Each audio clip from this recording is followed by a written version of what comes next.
Hi guys, so today I'm going to be filming a bit of a different video. Sorry it's really echoey. I am filming in my bathroom because everywhere else in my house is a state. I just kind of wanted to make a video about my mental health. I know it's getting talked about a lot more nowadays, so it's not as taboo to speak about it. I think that if people are brave enough, it is nice to tell your story because it might help someone else who's feeling in the same position, or someone who's been through similar stuff might get the courage to speak out too. I've always suffered with mental health issues ever since I was about 12-13. I've always had some sort of depression, anxiety. I did suffer with eating disorder in the past. So yes, it's nothing that has been new to me. I actually had quite a very bad mental health episode back in 2015 after I had my first miscarriage, and I had a very big one then, and I was diagnosed with BPD, which is borderline personality disorder, as well as depression and anxiety.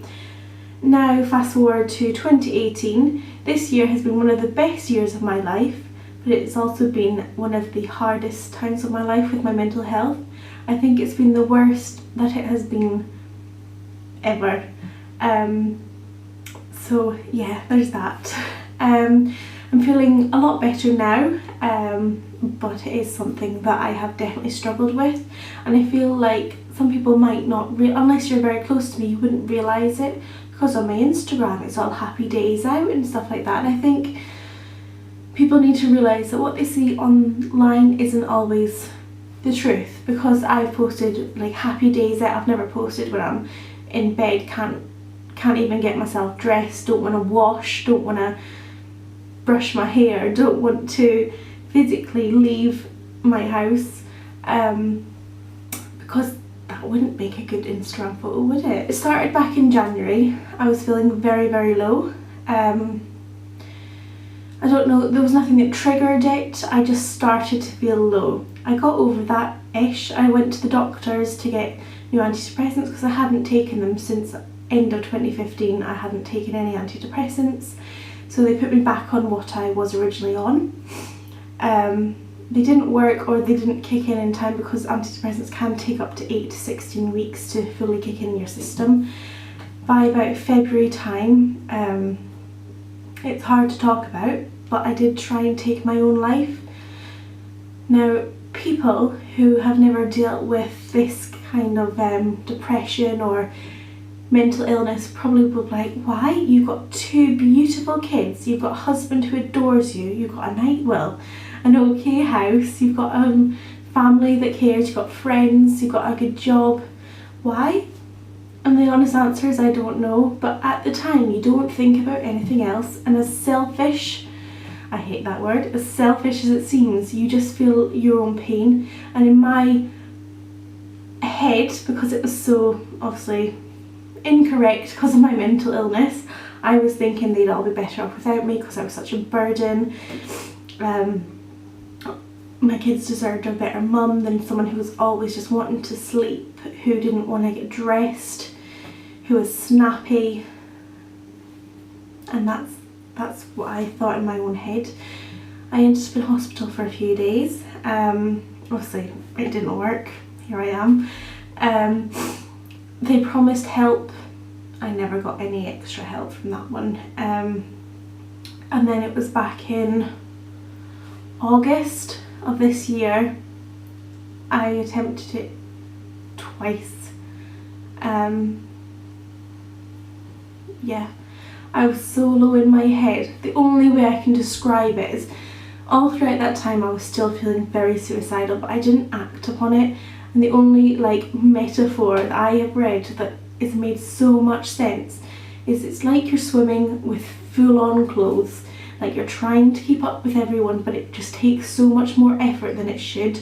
I was trying to go out with friends, I was going out drinking, I was going out taking the kids out all the time because I did not want to be in the house and seen. I wanted people to think I was better, and so all I felt was like I was swimming in full clothes, trying my hardest to keep up with everyone, and it was hard. It was only after this that I have started to kind of get more help. I've now no longer got the diagnosis of borderline personality disorder, but bipolar type 2, which is that you have more depressive episodes and your mania isn't as high, so my high moods aren't as high as what the other type of bipolar would have. What helped me is keeping a mood journal, or even just a normal journal. I think it really does help. I also kept little video diaries. One day I might be strong enough to post them, but I am very vulnerable in them, and I look a state, and it's very raw to watch them back because I'm just in such a low place. But it does help to see if there was any triggers, to see what could have potentially caused you to feel low. And it's good to look back on when you're much better and you can see, no, I'm not a burden. My kids would not be better off without me. My husband, yes, we have fights, everyone has fights, but that doesn't mean that he'd be better off without me, and everything like that. So I think keeping a journal or a video diary or something like that would definitely help. Just talking to people. I always felt like if I share my problems, that's just like, no, I can't do that because they've got their own problems. But obviously when you leave it so late, they have to deal with it anyways, so I think they would rather help you when you're reaching out to them rather than them having to help you when you are at the lowest of low. Also, go to your GP.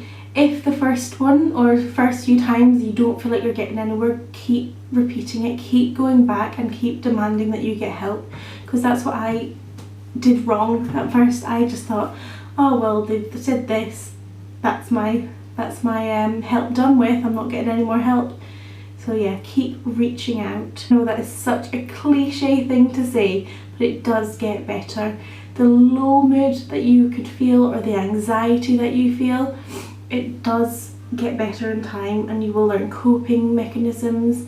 We always say that if there's DBT or CBT in your area, try and get onto those, because I did DBT and it definitely did help me with the niggly thoughts. It definitely does help with anxiety and panic attacks, because that's something that I have struggled with too.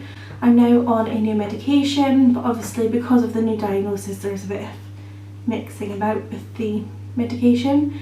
But yeah, I just thought I would kind of like update on my mental health, because it has been such an amazing year for me on the outset, but in my mind it's also been a very stressful and hard place to be as well. So yeah, I might do another part 2 potentially, just to go more in depth of it, because I really had no idea what I was going to say. I just saw Katie and Baby do a video on hers, and I just thought, yeah, it's nice just to talk and just let people know what's actually been going on. So yeah, thanks for watching, and if you have any questions leave them below, and I will see you again soon. Bye.